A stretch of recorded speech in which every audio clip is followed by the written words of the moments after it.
dhiyoo kan torbaan lama asii interview ji'oota torbaanii lamaan dura yookaan torbaan sadiin dura artist Hacaaluu Hundeessaa waliin tolchirratti Oromiyaa Media Network keessa jiruudhaan artist Hacaaluu Hundeessaa qalmaaf dhiyeessee warri qondaal mootummaa keessumaa akka mootummaa naannoo Oromiyaa wantoota gargaraa nurratti dubbachaa ture. Interviewni an Hacaaluu Hundeessaa waliin godha akkuma Oromoon beektutti Hacaaluun artistii guddaa Oromoon qabdu namni kun namni yeroo baay'ee yeroo dheeraaf miidiyaa irra fagaatee ture. Hacaaluu wanni nu OMN irratti yaamu kennaan durallee gaafisaatiidhaan kaaninis yaames dhiyeessee isan na filatee akkan dhiyeessuuf Director Shengirma Guutamaa dabalatees malee namni bira interview nan tolchi jecha ture. Dabalataanii Dajane Guutamaa waa'ee kennaa yeroo dhimma irra dubbatu hunda guyyoon interviewti sagalee isaa waan jaaladheef innummaan sagalee isaatiin kana hojjetu jedhee na filachaa ture. Anis ji'oota 5 dur beellam kan qabanne interview sun midhaafne jechuudha. Yoo interview tan goonutti Hacaaluu waliin naannoo sa'aatii tokkoof wayi haasofne sun jechuun jalqaba irratti istuudiyoo keessa taa'u kaameraa reeku godhu dabri sirboota affeeruu dabalatee rindendensi yookaan deddeebii adda adda dabalatee sa'aatii tokkoof wayi waraaban.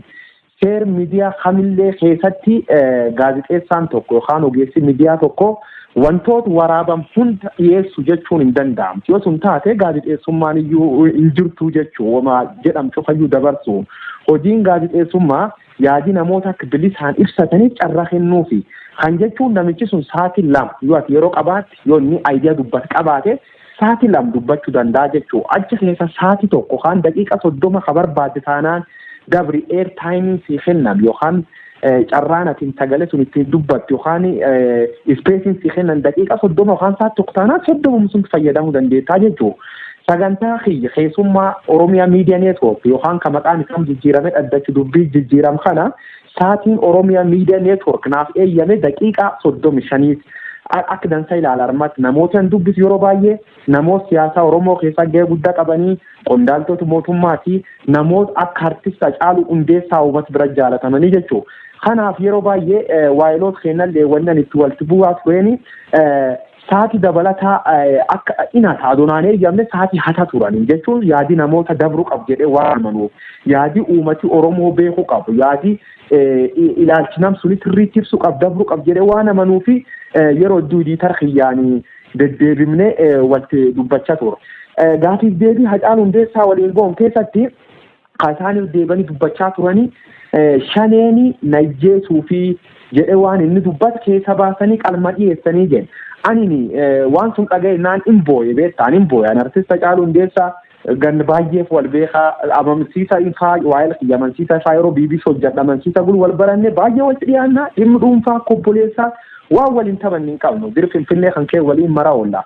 Hacaaluu Hundeessaa jechi isa haynni keessa kutan jedhsuni ani akka gaazexeessa tokkootti gaazexeessaanii yoo sa'aatii tokko namichi haasa'e wanni ati barbaadde daqiiqa 30 yoo taate wanti uumati dhaga'uu barbaadu yookaan wanti uumati walitti fida wanni jajjaboo uumati nu target goon of course uumati Oromoo wanni uumati Oromoo Hacaaluu irra dhaga'uu barbaadu maal jedhee gaazexeessa tokkootti intalee ilaalchi uumati Oromoo consider godhee ittiin filadhaa jechuudha. Kalamneessoo jechoota inni armaan dur yookaan waan inni armaan dur fayyadamee hin dubbatini carra kenneetii akka wanti sun dubbatamtu tolchuu jechuudha. Kun hojii lamaffaa. Inni sadeessoo fi inni biraa waan artistiin yookaan artist Hacaaluu ta'uu danda'a keessummaan keessuuni osoo hin beekin namni miidiyaa dur taa'ee dogongoraan jechi afaanii ba'uu danda'a. An akka seerii gaazexeessummaa eeyyamu baatus itiksii fi mooralii gaazexeessummaa kee kun hin jira. Namichi jechaan dubbatu sun namiidhuu danda'a yookaan afaanii dogongoraan na ba'e keessa naa baasennaani keessaa baasaa ture. Sun Oromiyaa Media Network illee hin beekuu jechuudha. Seerii gaazexeessummaa waan baradheef hin beekaa. Kanaafuu Hacaaluu Hundeessaa qofa osoo hin ta'in interview Abba Duula Gammadaa waliin tolche. Interview Abba Nagaa Jaarraa waliin tolche. Interview Abba Kamaal Galchuu waliin tolche. Interview Abba Baqqalee Garbaa waliin tolche. Interview artist Hacaaluu Hundeessaa waliin tolche dabalatee waan inni waan namoonni sun dogongoraan dubbadhu yookaan wanni sun naan taane keessa naa baasedhaan keessa baasaatu ture jechuudha. Hacaaluun interviewin kun godhamtee eegi gargar baaneen duuba wal argine iddoo tan keessa wanna akkana baate iddoo tan akkas baate inni naaba'uu qabdi jedhani no fakkeenyaaf fuula inni ani namin baratini beekumsallee guddoon qab jersuni diqqoof xiqqeessa dhena gaafate no waca akkasii miti uumatu fi duratti beekumsi xiqqaa qabachuun kabaja sabsuuniif qaban agarsiisu waan taateef anummaan itti amansiisee wanneedha. Bakki inni keessa naafaaf jedhe bakka muraasa tokko hattamanalleen keessa baatee jira jechuudha. Ani daqiiqaa sa'aatii tokko sun keessa daqiiqaan naa kennan 35 interview Hacaaluu naannoo daqiiqaa 50 finalize godhe editor xiyyaa kennee jechuudha. Daqiiqa lamaan editor xiyyaa qaburtees editor waan ta'eef daqiiqa lama editoris ilaalee waan keessa baas qabaa jechuudha. Fakkeenyaaf ani jecha inni yeroo baay'ee haleellaan gargaran irra godhamee jira. Namootni yeroo baay'ee bilbilanii warning naa kennanii waan akkas hajartuuni sababa keessa baateef keessa gaafiti yoo ilaaltan taate qaamni haleella sirra raawwachuuf si sodaachisuun qaamfam jedhe qulqulleeffadhe gaafadhe jira. Akkuma interview irraa uummati Oromoo uummati biitana galgal kan ilaalee qulqulleeffatee artista Hacaaluu Hundeessaa shaneen na haleelee hin jenne. Namooti interview ilaalan hunduu ragaa ba'uu danda'a. Maqaa shaneen dhoo. Qaamni haleelee namoonni Wallaggaa qeellan Wallagga naannoo suni bilbilanii natti himanii jedhe. Waan sun ammoo wanni dhiiseeti armaan dura Hacaaluu Hundeessaa interview Dajanee Guutamaa waliin tolchirra gad ba'ee akkasumas interview BBC Afaan Oromoo waliin tolchirratti namootni hisa aleelu yookaan yeroo gargaraatti dhiibbarraan dhaqqabu soda nageenya qabaachuu dubbatee ture jechuudha. Yeroo lamaffaaf miidiyaa kan gubbaa dhiyaate yaadii haaraan gargara kan dubbatu waan jiruuf sa'aatii qabuun walqixxe ilaalee sodaan Hacaaluu sodaan nageenya Hacaaluu sodaan deddeebiin dubbate dhuga sun ammoo uummata Oromoo durallee hin beeku. Kanaafuu waan dubbataa dhalsirri hin deebis jedhee ilaalchisee galchee sun akka gaazexeessa tokkootti gaazexeessa tokkootiin keessa baasee ture jechuudha. Adoonni sila shaneen na doorsise dha dabarsa because garee wayii ayyuu maqaa dha'ee jechuudha. Kunini aaliyaan keessa baaseen sun fakkaata. Aalii ammoo itti dhiyeessanii keessa ciccira maani tolchan jedhan annaa ajaa'ibam gizereetu. Ani of course monitoring goone war monitor goor keessa dogongorin beeku OBN guutuma guutuutti daqiiqa 22 akkas dabarse interview guutuu kaa'edhaan. EBC'n translation nam lamaan hojjechaa daqiiqa 29 dabarse. Nu ammoo daqiiqa 47 dabarsine interview Hacaaluu ciramee jedhanii akkuma waan obboleessa keenyarra dabyaanneetti wanni akkasii haasa'uuni cubbuu waaqi jibbee jechuudha. Kunini guutuma guutuutti hojiitii keessallee hojjadheen beeku hojiitii uummata Oromoo bal'aa beeku. An dhuga Oromoo mul'isuuf nam Oromoo wabaana. Yoonni nam dabatee nam cubbuu ta'eyyuu waan dhibidii fi ilmi nama miidhuuf gaazexeessummaa keessatti hin hojjetu.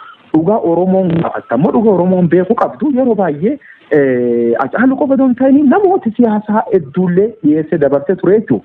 Interviiwaaf taa'ee danda'a waliin qaabachuu dandeessanii biiroo waajjira keenyatti wallolee guutuun waadaa interview godhuun dura waadaa galeefi jira. Interviewtiin waan tokko keessaan baafne waadaa naa galii naan jedhe. Aduun mari'atiin waadaa sii galee jira. Interview akkuma inni jiru dabarsine jechuudha. Interviiwaaf Kamaal walii galchuu waliin goon irratti waan wayii keessanarra muramee jedhee dubbatee jira. Kamaal galchuu editoraalii keenya ilaalle akkuma ibsanii waan minilleen ibsatti wanti sunini dhiibba wayii garee siyaasaa ta'uu danda'a namoota dhuunfaa akkasumas saba jidduutti rakkoo uumuu danda'a jedhanii waan yaadanii fi editorial garee manaajimentii waliin teelle murteessina jirraa jechuudha waan kophatiin murteessuu miti.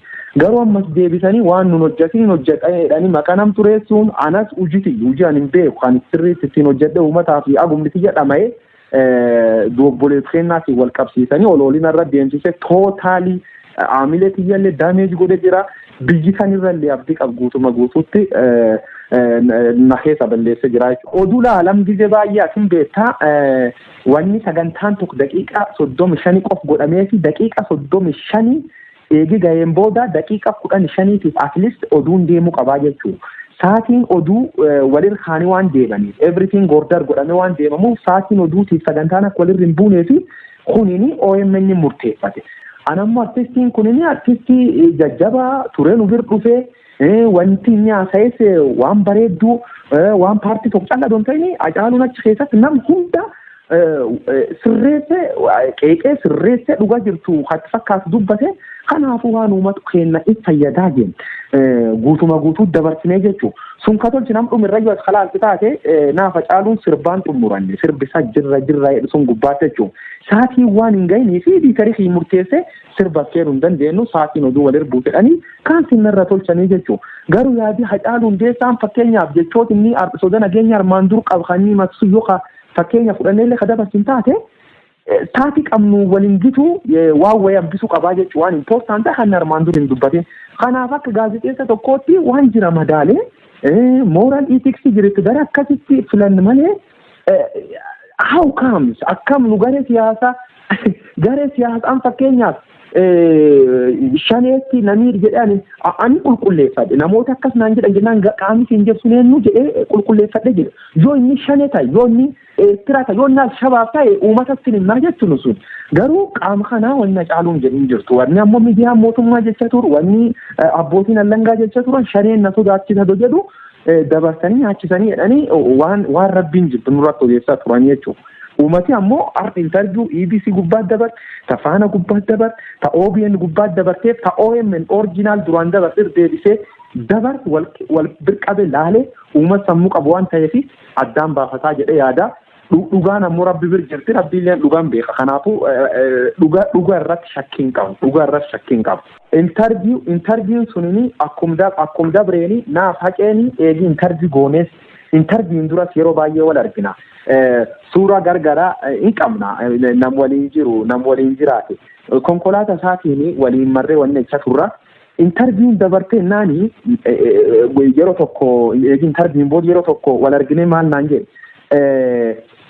interview sun akkuma namni cufti ilaaletti reaction interview everybody namni hundu ani gaafii nan gaafachaa ture angije hedduu gaafii yoo nam gaafadhu miidiyaalee hawaasaa irraa hin qoradhaa research godha akkasumas interview ammaan dura namichi keessummaan kiisuun miidiyaa biraa waliin godhu kaan miidiyaa kee waliin godhin ilaala dabri namootitti dhiyaatan ufillee ammoo namsuni interview duratti arge beeka taphachiisee waan jira keessaa wanni jedhee achirratti hundaa'ee ittiin gaafii baasaa jechuudha.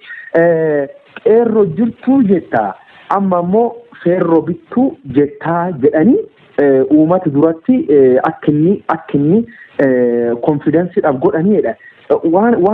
Waan gaafii suniitiin fakkeenya walitti qabsiisa wanni sun ragaa online jiru ha access ta'e naafa caaluun interviewuf wal beellamne yeroo baay'ee wal bilbilee wal taphannaa hin haasofna Oromeemsi gubbaatti jookitan taa'ii sirratti qalladanar achitti bilbila woriyaa Oromeemsi laantee naan kooflee qeerroo jirtaa irraan feerroo bitta naataatoo natti taphatanii miti inni kofallee tattaban nagaafatta kan nagaafattaa naan jedha haqeen fula dhugaa jira nama annam siyaasaatii miti beeka ani ilmi Oromoo tokko ilmi Booranaatillee daanga gubbaa dhaladhee warbara haa cubbuullee hin beeku kijjiballee hin beeku. Warri siyaasaa kun ammoo cubbuu kijjibi malee rabbii waan tokkoon hin dhallee jechuudha. Asum deebisanii jechuma akkas ta'e hawfiiyyuu achiin durallee sooshaal miidiyaa gubbaatti taphatama turu akka waan mataa keessa baasee mucaa miidhuuf gaafa dheekfa oolila turanii jechuudha. Interviin sun dhumattee naani riyaakshinii jiru uummata Oromoo bal'aa beeka.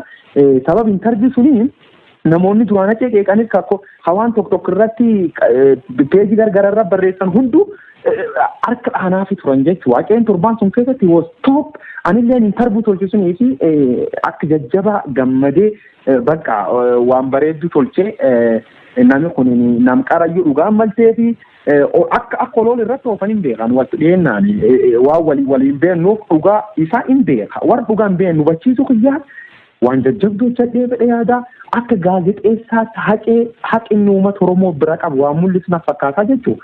Eegi sunillee walagarree wal taban sodaa nageenyaa akka naa qabnatti immediately inni fula dhugaa jira ammallee sodaa nageenya naaf qab ture. Eegi interviewin sun dabarte qaamoleen gargaraa holoon adda addaa keessumattis taargeet godhanii anas waan adda addaa naan jecha turan suura keen gad deebisanii waa'ee jechmin likkanii dubbasuun baay'ee nu abaara turan.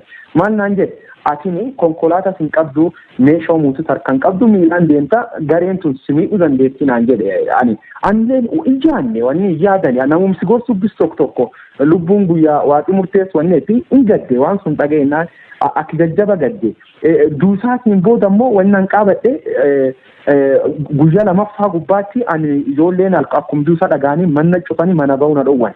Ijoolleen birkana kun ijoolleen magaalaa Finfinnee kun baangaa maanii guurratti olla keen keessatti iyya ooltee jechuudha. Sakuuritii nageenya kiyyaatiin wal qabate sodaadhee daa'im tokko hagannaa tokko qaba jaartitii waliin olla fira tokkotti yeroof baqadhee achi ture jechuudha. Ani interviewtiyyaa yoo warri qaamoleen gargara interviewtii suni du'a caaluutiin sabab taatedhanii dhiyeessan na dhukkuba beekta keessan na dhukkuba.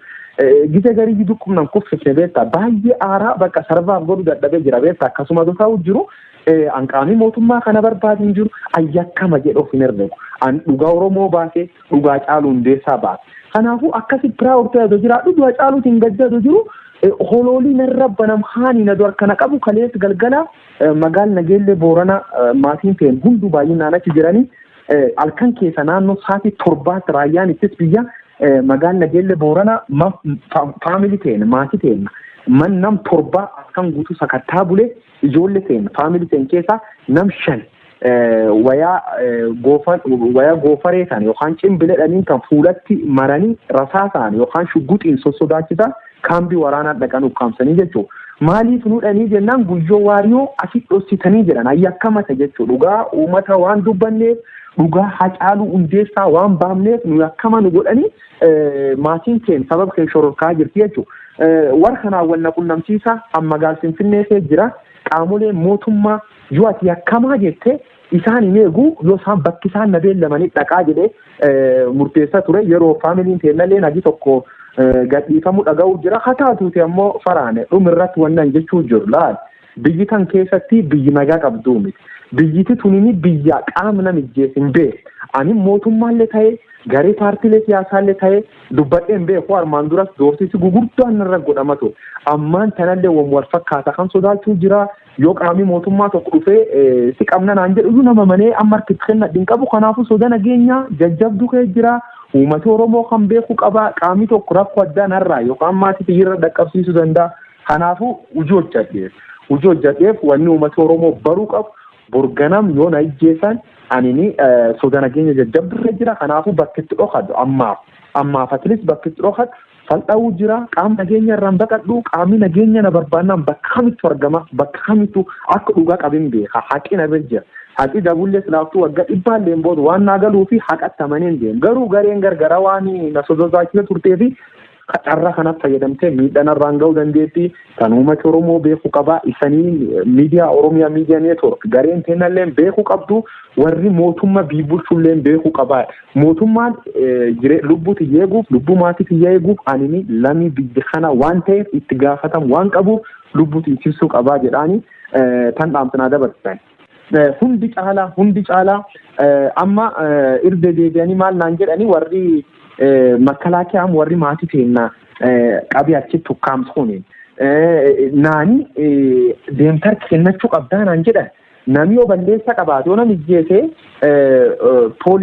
iddoo poolisii jiru dhaqee harka kennan anammaan tan kaampii waraanaa dhaqee yoo fakkeenyaaf ofiiyyuu sodaadhee dhaqe anam mootummaarra sodaan qabu at least mootummaarra taasaan dheena ijjeesaa jedhee sodaan qabu garuu raayyaa akkis biyya bira dhaqeettiin harki kennadha annam ijjeese waate haalli tiriitiin jechuun na sodaachisuu jiran baay'ee na yaachise jiraachuu tootaalii baay'ee na yaachisa dhimma kanarra baay'inaan walaasaa ture maatiin keenya hedduun isaanii qabamte aniin bakkisan itti hootti naan jettaniin dhufa maatii fi gadhiisaa jechuun jira maatiin keenya immoo ijjeesuu jedhanii sodaa jajjabduu akkana kee jiru an kanaafuu qaama yeroo fi na sappoortuu jiru yookaan na waliin dhaabbate sin agarre ammallee taanaan mootummaan yookaan aduun Finfinnee jiru sababii warra kenna nageellee boorana kiiloomeetira 700 ol deemanii maatii teen daraaranii hin jirtu yoo yakkamaa ta'e mootummaan na qabuu danda'a qabiisaa miti bakki warri barbaadutti dhaqeen argamaaf garuu fayyoo jedhu